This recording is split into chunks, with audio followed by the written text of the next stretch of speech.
katono nnyo nga tugenda okudda wakati mu ddwaliro eryegamba nti omukugu ewaka kiki ewaka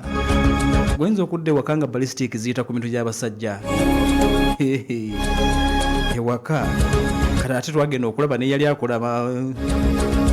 gutwale singo bowa newaka nga ate naye yafuluma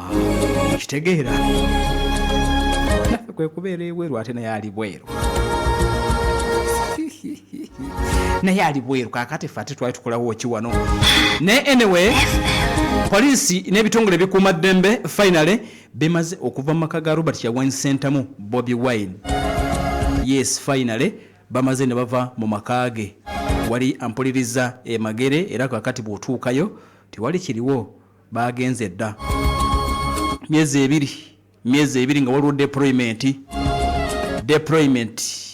ebadde okumala emyezi ebiri era ebadde no-go zone ng'ogendayo ngaani ndi muganda wa Kyagulanyi otya ng'ogendayo ngaani ndi nva mu Nuupu ndi mukulu nedda okumala emyezi ebiri mirambirira wabula niwankubadde nga kibadde bwe kityo nga maka ga Kyagulanyi efuuse no-go zone kyokka nga nnyinigo taliiyo nnyinigo abadde taliiyo naye nga bo gye bali okumala emyezi ebiri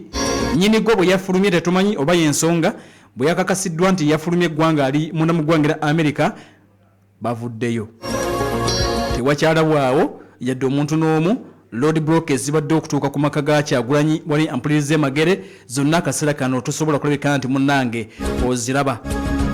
bacommanders aba poliisi jojuzi babadde mu parliamentary committee wiiki nga zize ziise bagenda maaso nokabika nti bategeeza nti heavy deployment yakolebwa mu maka ga Robert Kyagulanyi Ssentamu was purely for security purposes nti nga bakuuma makaago lwa security yago bagenda okulaba nga security yago temala ne bagenda nti bagakuume then oluvannyuma era ne bategeeza ensonga endala yali nti okugezaako okupreventinga any breach of peace okulaba ng'emirembe tubana mingi ensonga zaali bbiri ensonga esooka okuuma security y'amakaago nga gabeere ne security n'okulaba nga tewabawo omuntu ableachinga peace ensonga ze bagenda maaso n'okuba nti oba oli awo bawadde kakati n'obukedde olwaleero nga abakulu mu Uganda Police tebannaba kutubuulira ne ministry y'ensonga z'omunda mu ggwanga Internal Affairs Ministry naye nga tenaba kutubuulira lwaki baavuddewo omwogezi wa poliisi Kituuma Rosoke ne gye buli eno naye abadde tenaba kulabika nti atubuulira kiki ekyabajje wa Kyagulanyi Robert Ssentamu myezi ebiri nga gye bali naye nga nnyini maka taliiyo nnyini maka abadde taliiyo naye nga bo gye bali wabula oluvannyuma okukakasibwa nti kakati ali munda mu ggwanga lya America baavuddewo okitegedde era biibyo ate waliwo ekirala katudde ewaffe mu zi ballistic zaffe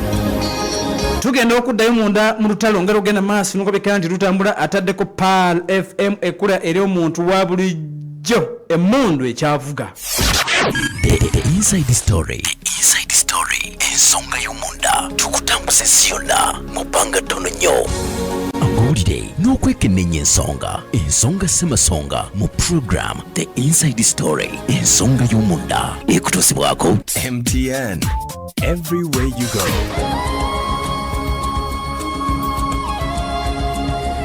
MTN everywhere you go bebagenda maaso noweka nti bateekamu ebinusu okutuusako byonna byogenda maaso nokabika nti owulira abatugoberera ku YouTube Kajambo abali ku mukuto gwa TikTok namwe Kajambo mwe banyogenda maaso nokuba nti ate mutugobya tugenda okuddayo wakati mu lutalo kakati headline enene ekyaliwo akadde kano Iranian military amajege gwange tibwera Iran gongera gagenda maaso n'okwongera okuba nti gawakana gagamba nti tewali nteekateeka yonna egeneddwamu okuteesa n'eggwanga lya America era twambagambye nti byeyogeza ali ku bibye ffe tetulina nteekateeka yonna yakuteesa naye mbagamba nti ekyo kirina indications bbiri ngenda zikubuulira kansoke nkubuulire gano eddakiika nga zize ziise amajje ag'eggwanga ettibwa lya Isirairi gategeezezza nti galina facilities bbiri zigalumbye wali mu kibuga ekiyitibwa Tehran bagamba nti abasajja bayitibwa Abaisirairi batugambye nti bakoze ennomba bbiri ku facilities ebbiri facilities zino kwe kuli eyo nti Iran wabadde asinziira ogenda maaso nokabika nti akola long range naval cruise missiles eziri capable okudestroyinga targets ku mazzi ne ku ttaka kati bagamba nti wabadde akolera zi cruise baba tebasobodde okuba nti bakubyeyo basobodde okuba nti bakubyeyo embeera nga bwetambula.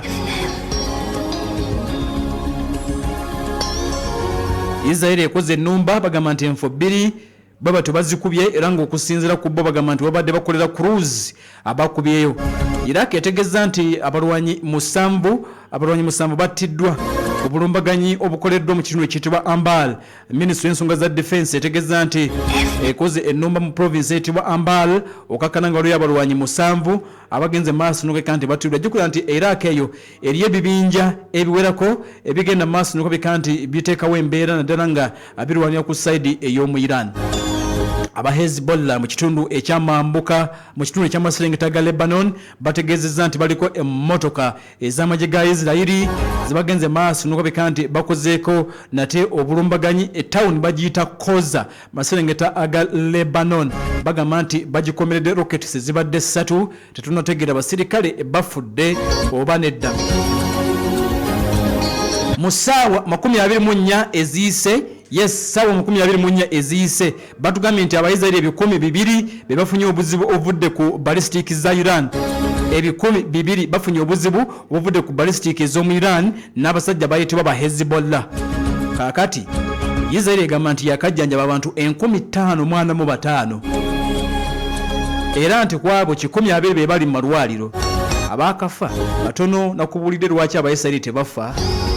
Okufa bafa naye bafa mpola. Iran asobola okuba tawuli n'olaba nga yonna agyogolozza. Israel nejja netugamba nti tebannafaako tewali yadde afudde. Nga tewali afudde kubanga kyekibadde kigenda maaso n'okubika nti kikolebwa abasajja bayitibwa Abayisirayiri akadde kano ng'ebadde bigenda maaso n'okubika nti bitambula. Ataddeko Pal FM ekkula eri omuntu wa bulijjo. Embeera bwetyo bwetambula. Embeera bwetyo bwegezaako okulabika nti etambula. Kakati katudde wano ku kya. Ministry okusooka ey'ensonga z'ebweru w'eggwanga eya Iran bamuyita omwogezi Ismail Baghei avuddeyo n'ategeeza n'agamba nti we have made it clear tukakasa nti byetwogera abantu babitegeera bulungi. There is no talks or negotiations with the US. Banayi tukiddamu tetulina njogerezeganya yonna na musajja tewali tetulina njogerezeganya na musajja. Ebbanga lingi twogedde n'omusajja ng'ate amala n'atulyamu olukwe n'atukuba tuba tuli ku mmeeza n'atukuba tetudda mu nteeseganya. Kaakati ekituufu kyeki kizibu okuba nga otegeera ekituufu. Ngenda kukubuulira gano nago gategeere. Amerika agamba nti ayogera n'abasajja naye baayogera nabo tebannaba kutegeerekeka wabula waliwo okuteebereza nti eggwanga lya Amerika bali mu kwogera ne Speaker Parliament gwe bayita Muhammad Barigaf oba Karibaf oba Garibafu Kalibafu oba Garibafu Muhammad ye Speaker Parliament y'omu ku banene ba Iran abasigaddewo. Kati amawulire galaga nti ono gwe bali mu kwogera naye ministry ekwatibwako eya Foreign Affairs tutegedde nti egamba fere tulina muntu yenna gwe twayogedde naye. Minister akwatibwako akulira ministry eyo gwe bayita Said Abbas Araghchi agamba nti nedda tewali negotiation zakadde kano tewali. Iran kyekkiriza egamba nti waliwo amawanga Amerika gabadde ayitamu nga agawa proposal ya plan ya points 15 zibaagala basinzireko kuba nti bakanyako. Iran esigadde ewaka negamba nti nedda. Kakati ministry ekwatibwako negotiations egamba nti nedda tekiriiwo. Ekyokubiri amagye ga IRGC galabika nga gasigadde gali defiant. Kino kisoboka munda mu ggwanga lya Iran akadde kano nti wayinza okubaawo abakungu ba Iran kisoboka wayinza okubaawo abakungu b'eggwanga eryo abali okwagala okuteeseganya ne Amerika abayinza okuba nga bali mu nteeseganya era nga Amerika kituufu ayinza okuba alina bye yakubidde essimu. Wabula bwe kinaabaawo suubira kino nti amagye ga IRGC bano abaana bali manduso happy. Manduso happy kitegeeza nti bo balungi mu kukwata ku manduso. Baagala emizinga egyo bafulumiza akatambi nga bagiyita nga gigenda bagifubutukawa location zimwe zifubutuka tebakulagaawo bo baana ba balistiki aba balistiki kakati katubayite aba balistiki aba IRGC bo bagamba nti ebyokuteesa nedda. In fact mu bigenda maaso nga bwe nagambye baani badde teboogera na ku bino naye boogera baani badde tebabyogera nako nti ate simanya biki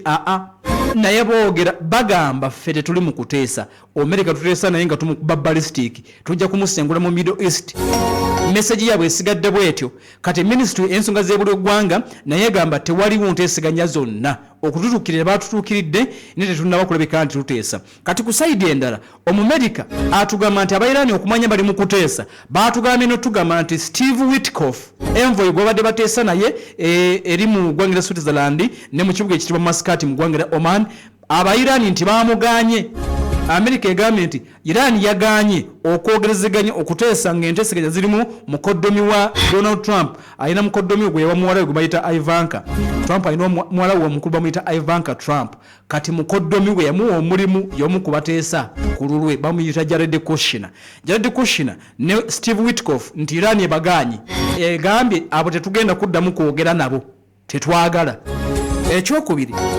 Iran negamba nti bwe tuba tuddamu okuteesa nammwe twagala nti baagala J.D. Vance Vice President w'eggwanga lya America gwe baagala J.D. Vance Iran nti gwe yagala mu nteeseganya zino. Kyokka na kino kikulu era kitegeere nti olutalo nga lugenda okutandika omu ku baali baluwakanya yali J.D. Vance nga tayagala America egende mu lutalo luno. J.D. Vance era y'omu ku bakungu b'eggwanga lya America abaali against olutalo luno kati nti Iran eyo gweyagala okusinziira kwa America. Bino byonna America yabyogera Iran tennaba kwogera kigambo kyonna kikwatagana na nteeseganya okujjako okusigala nga beewakana wabula okusinza kwa America egamba nti abasajja abo baatuuse n'okusaba J.D. Vance gwe baagala okutuula naye instead of Steve Witkoff ne munne Jared Kushner baagala Vance. Beranga bagenda maaso n'okabika nti etambula taddeko Pala FM ekwera omuntu wa bulijjo tulinze tulabe ekituufu kyeki nenga Iran egamba tetunnaba kuteesa. Eggwanga etibwera America lina points ziringa 15 ngena zikubulya nga tukomyewo wali eri mu kitundu ekisembayo points 15 zibaagala basinzireko okuteesa naye ate wulira kino America nga ateesa and this is America for you. America yeeno ebbanga lyonna ebadde bweti America ng'eteesa wulira obukulembeze bwa Donald Trump nga bateesa bali mu kusindika mu military assets kati lunagwo baterugwe simanyi. In fact abampuliriza bangi nkimanyi bwe muli ne ku YouTube mbalaba ne wano ku TikTok mbalaba temwagala lugwe mukyanyumirwa enkebete mbamanyi era bo babuuza nti lugwa baterugwa nti nedda Iran batowumula naye muwoza towumula nga muli eno aleka tatasobola kyogera but anyway sife tusalawo lugwa baterugwa kati America nga atugamba nti ali mu nteeseganya era boogerezeganya ne points 15 ngenda zikuwa wabula wulira. On the other hand omusajja mu America ali mu kuleeta byuma birala osaaga aleeta ebirala lugwa terugwe simanyi. America is sending more military assets to the Middle East. America emaze okusindika Marine Expeditionary Unit namba 31 bateesa but America ateesa bwaleeta okiwulira namba 31 Expeditionary Unit yaba Marine ababaya b'okumazzi America bagambye nti banatera okutuuka kyokka bateesa America ga nti bateesa newulira aleeta Marine banatera okutuuka bali awo. Kakati ekirala America wakati mu kuleeta mo military assets wano e Middle East bagenda kuba 25,000 tutegedde nti Airborne Unit namba 82 essaawa yonna essaawa yonna Airborne Unit gye bayita 82 etuuka erimu abasirikale nga 15,000 eyo essaawa yonna. America ategeezezza nti eyina ssente zitayinaayina basobola okusigala mu lutalo whatsoever oba luwanvuye bagambye ne ssente diriwo. America egamba nti ssente diriwo tusobola okusigala mu lutalo tebabagamba nti twayavuwadde diriwo kyokka bateesa kati bwomuuza nti lunaggwa terugwe simanyi kyowulira nange kyempulira kyenkubulidde kyempulira embeera nga bwegenda maaso nokulabika nti munnange etambula naye mbagambye nti osobola okuwagira Iran nga toli mu Middle East osobola okugamba nti luggwa basigale nga balwana nga toli mu Middle East okitegeera kakati bwebito bwebitambula ngenda babulya plan ya America bayina plan ya bayina points 15 zibagambye Iran ejo sabagamba mukaaga bazongedde kati ziri 15 abo tugenda okuba nti obuli awo tudda nenga talunagwa terugwe bizibu bya kutegera akadde kano wabula ndabawo ko Iran ebintu okutabuka singa wabawo mukungu wa Iran yenna oba president oba minister ya nsonga za bweru wa gwanga oba speaker parliament singa okusinzira ku observation yange ng'omuntu singa basalawo okuteesa ne America nga amajega IRGC tegakkiriza waliwo obuzibu waliwo okwetematimamu okujja mu Iran kubanga ebigambo ebyogerebwa IRGC bo bagamba nti fe twagala kuba kyekyokka totubuulira kirala kyonna twagala kusanya mu America twagala musomesa lesson bo bagamba nti America bakyamutadde mu class bagala asome bayina notices bali mu muwa kakati tobajja mu lutalo kati IRGC gamba tetuva mu lutalo kati wayinza okuba abalala bagala okuteeseza Iran naye bo bano abaana ababalistic aba IRGC bagamba totujja mu lutalo kati yenna n'agenda mu kuteesa n'Omumerika nga IRGC tekkiriza ndabawo obuzibu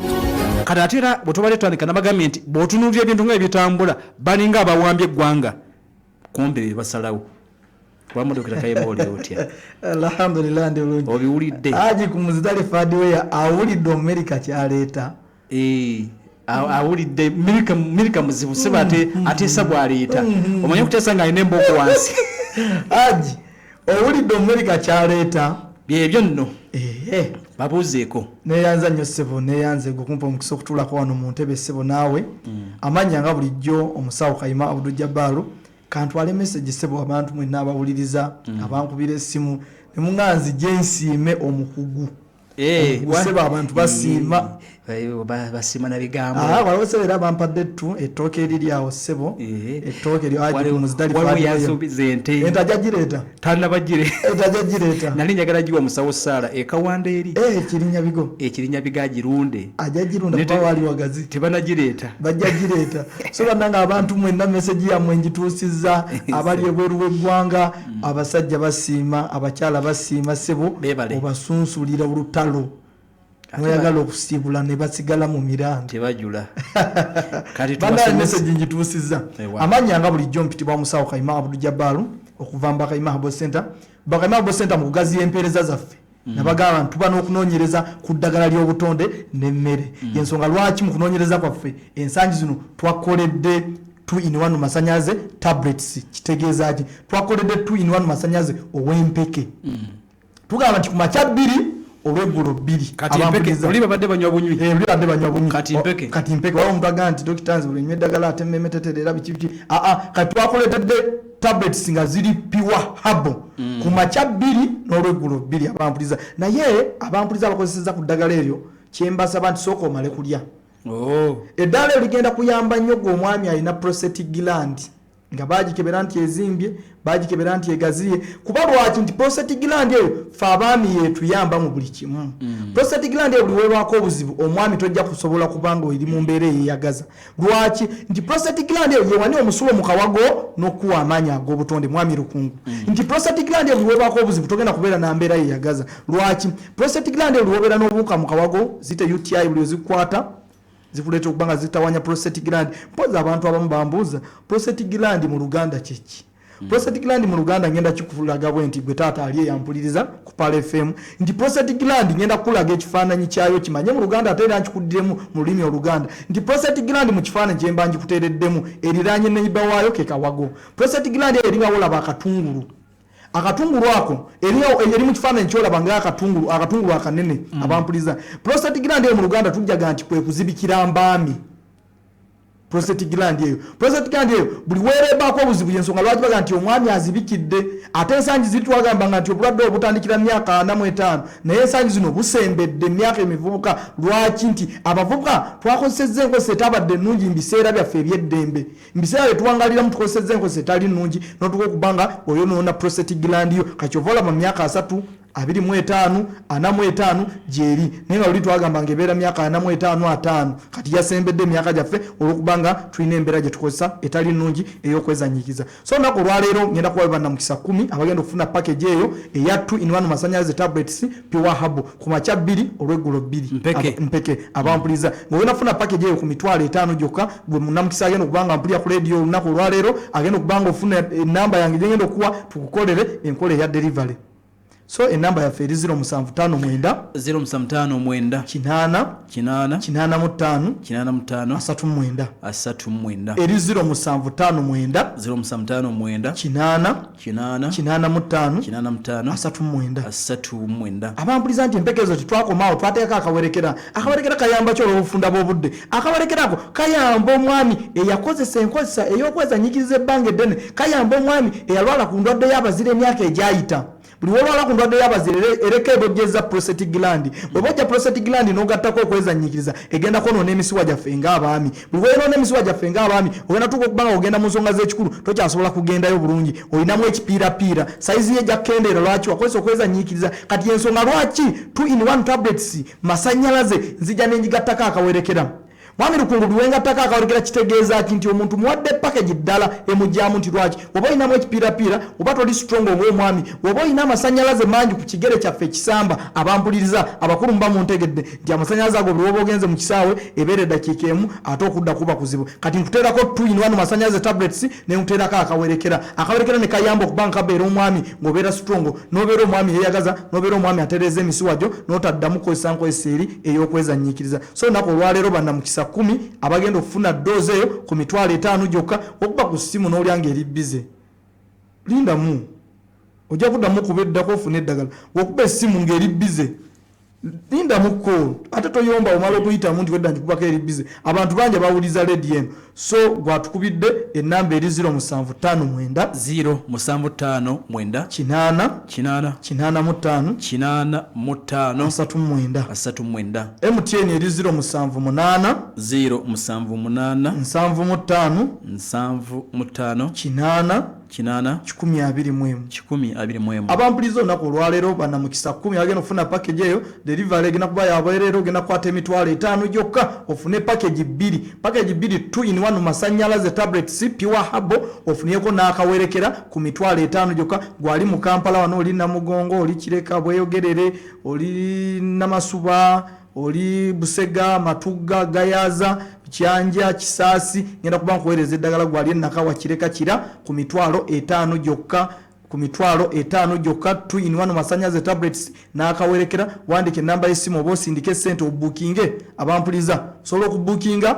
ku ssimu ezo zengenda okuwa eri 0759 39 watawanyizibwa UTI nga zikumazeko ebbanga ddene zikutawanyiza nnyo zikusiibwa wejjumbire enywezi empeke zijja kuyamba nnyo pure habo enamba ey'olw'obufunda bw'obudde eri 0759 85 MTN omulundi ogusemba MTN eri 078